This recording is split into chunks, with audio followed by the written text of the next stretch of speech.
నమస్తే, welcome to Sashi home talks. ఈరోజు మన తెలుగు వారందరికీ ఇష్టమైన ఎమ్మెల్యే పెసరట్టు అంటే ఉప్మా పెసరట్టు రెసిపీని నేను చేసి చూపిస్తున్నాను. హోటల్ స్టైల్లో కరకరలాడుతూ సూపర్ టేస్టీగా ఉండాలంటే కొన్ని టిప్స్ అయితే ఫాలో అవ్వాలి. నేను రెసిపీ చేసేటప్పుడే వివరిస్తాను. అయితే నా వీడియోస్ మీరు మొదటిసారి చూస్తున్నట్లయితే లైక్ చేయండి, షేర్ చేయండి, సబ్స్క్రైబ్ చేసి బెల్ ఐకాన్ క్లిక్ చేసి ఆల్ క్లిక్ చేస్తే నేను పెట్టే కొత్త వీడియో నోటిఫికేషన్స్ మీరు ప్రతిరోజు మిస్ అవ్వకుండా చూడగలరు. ఈ రెసిపీ అందరూ చేసే ఉంటారు, కానీ పర్ఫెక్ట్గా రావాలి అంటే ఎలా చేయాలో ఈ టిప్స్ ఫాలో అవ్వాల్సిందే. మేము మొట్టమొదటిసారి 2011లో వరంగల్కి వెళ్ళామండి. అక్కడ ఒక హోటల్లో ఎమ్మెల్యే పెసరట్టు తిన్నాము. చాలా టేస్టీగా ఉండింది. కొన్ని టిప్స్ అడిగి కూడా తెలుసుకున్నాను. రెసిపీలోకి వస్తే ఒక బౌల్ తీసుకొని అందులోకి పెసలు కొలుచుకొని వేస్తున్నాను. 3 కొలత వేశాను. అందులోకి 3 స్పూన్ల బియ్యం వేశాను, 3 స్పూన్ల శనగపప్పు వేశాను. చాలా విధాలుగా ఈ రెసిపీ అనేది చేస్తూ ఉంటారు. పర్ఫెక్ట్గా వస్తుంది చూడండి. 1 స్పూను మెంతులు వేసుకోవాలి. మనము బియ్యం వేయటం వల్ల కరకరలాడుతూ చాలా బాగుంటుంది. శనగలు వేయటం వల్ల మంచి గోల్డెన్ కలర్ వస్తుంది. నెక్స్ట్ మనకు లోపల సాఫ్ట్గా బయట కరకరలాడుతూ భలే ఉంటుంది రెసిపీ.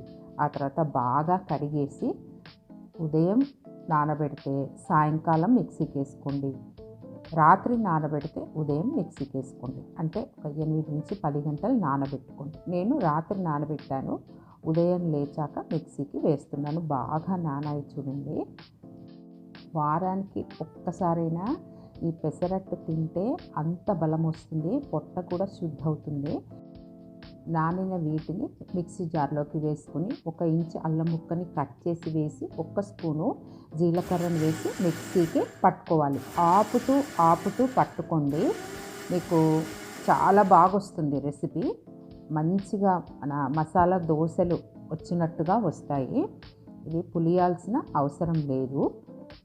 బాగా మెత్తగా పట్టుకోండి. మనము పొట్టు పొసలు వేసాం కదా, మనకు రెసిపీ వేసినప్పుడు కరకరలాడుతూ వస్తుంది. గ్రైండర్లో వేసినా కూడా చాలా టేస్టీగా వస్తాయి పెసరట్లు అనేవి. ఒక 2 సార్లు వేసేసాను నేను. గట్టిగా వేసుకోండి. మొదటగా నీళ్లు ఎక్కువగా వేయకండి. ఆ తర్వాత తగినంత ఉప్పును కలిపేసుకోండి. ఇందులోకి కావాలంటే పచ్చిమిరపకాయలు కూడా మిక్సీలో వేసి తిప్పుకోవచ్చు.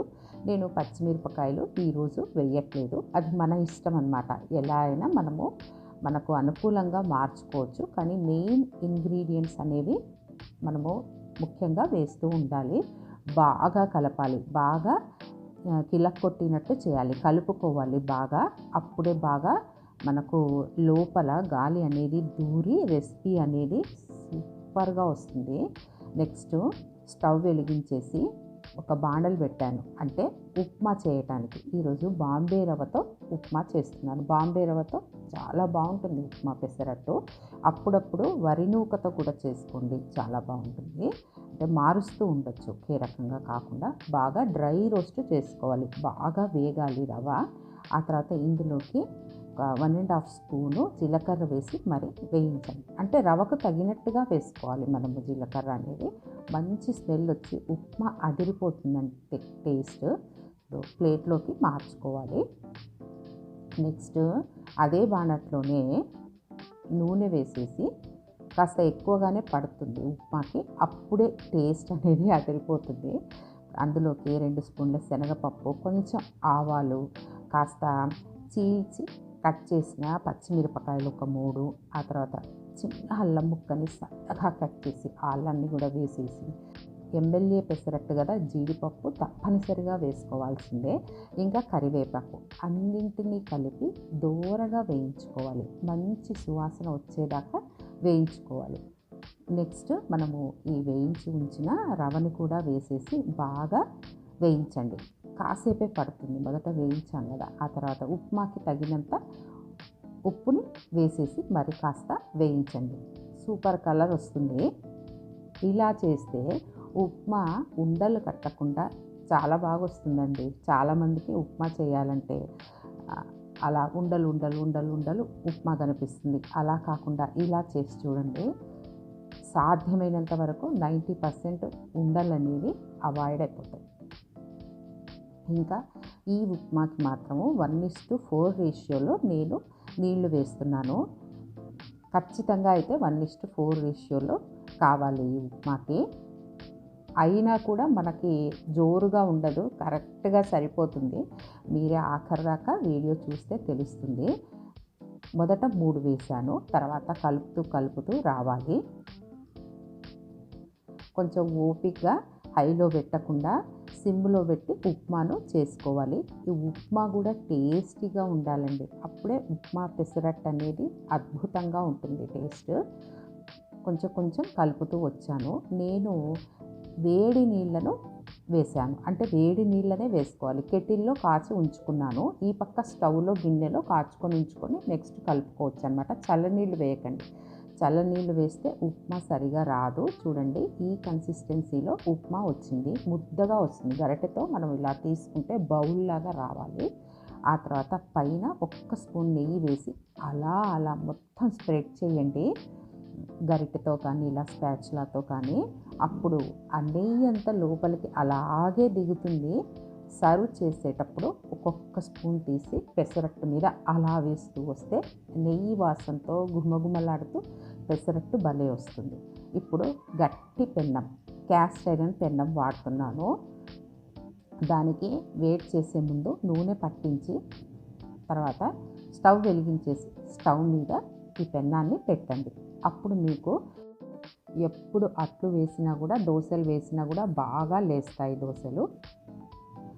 అల్లం చట్నీ రెడీ అయిపోయింది. అల్లం చట్నీ రెసిపీ రేపు పెడతాను, ఎలా చేశాను. ఒక స్పెషల్ అల్లం చట్నీ చేశాను. ఆ తర్వాత ఇంకా గట్టిగా ఉంది కదా, మనకు కావాల్సినంత నీళ్లు ఇప్పుడు కలుపుకోవాలి. మనకు ఎక్కువగా అనిపిస్తే పిండి సగం తీసి పక్కన ఉంచేసి కావాల్సినంత నీళ్లు కలిపేసి మనము వేసుకోవచ్చు. వడల పిండిలాగా కాకుండా, దోశ పిండిలాగా కాకుండా మధ్య రకంగా నీళ్లు కలుపుకుండా అప్పుడు బాగా వస్తాయి వేయటానికి. చాలా పలుచగా కావాలి అంటే కాస్త వాటర్ ఎక్కువ యాడ్ చేసుకోండి. నేను ఒక మొయిన్గా కలిపాను. ఇప్పుడు బాగా వేడైపోయింది. కాస్త దాన్ని స్టిక్తో తుడిచేసి, ఇంకా నూనె ఏమీ వేయలేదండి. మొదట నూనె వేసి మనము పట్టించి ఉంచాం కదా, ఇంకా తర్వాత వేయలేదు. చూడండి, ఇలా స్ప్రెడ్ చేసుకోవాలి, అట్టు వేసుకోవాలి. మరీ పలుచగా కాకుండా మరీ మందంగా కాకుండా ఇలా వేసుకోండి. మీడియం ఫ్లేమ్లో కాసేపు అలాగే నూనె వేసి వదిలేసేయండి. అప్పుడే పెసరట్టు అనేది మంచి గోల్డెన్ కలర్లో వస్తుంది. హైలో పెట్టేసామంటే మాడిపోతుంది. అలాగని లోలో కూడా పెట్టొద్దండి. ఇంతకీ మీరు ఎమ్మెల్యే పెసరట్టు, ఉప్మా పెసరట్టుని ఎలా చేస్తారో, ఎలా కలుపుకుంటారో నాకు కామెంట్స్ ద్వారా తెలపండి. నేను ఒకవైపు తిప్పి కాలుస్తాను. హోటల్స్లో అయితే ఒకవైపే కాలుస్తారు, అది మన ఇష్టం. ఇలా అట్లు వేయడం ఒక్కో అలవాటు ఒక్కో విధంగా ఉంటుంది. నేను ఒకవైపు కాల్చి ఇంకోవైపు తిప్పాను.